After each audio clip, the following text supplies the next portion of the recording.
Dalawang migranteng lalaki ang nanggugulo sa babae, kaya nilapitan sila ng isang saksi at sinabihang umalis at tigilan yon. Bonjour. Anong ibig mong sabihin? Umalis ka. May karapatan kaming mangharas ng mga babae. Bakit mo siya pinipilit mong siya?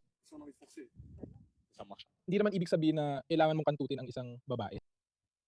So siya, ginagawa niya rin para hindi siya atakihin ng mga babae. Red. Pagkalipas ng ilang sandali, titigil siya sa panonood at pakikialam. Iminumungkahi kung umalis ka, kami na lang ang manatili dito. Yung asong yon naghihintay ng senyas. Pakawalan mo ako. Hayaan mo akong kunin siya. Bakit ka ganyan? Umalis ka nang ga. Mag-ingat ka. Kaya pala paraming babae ang kumukuha ng malalaking aso. Yun palang dahilan.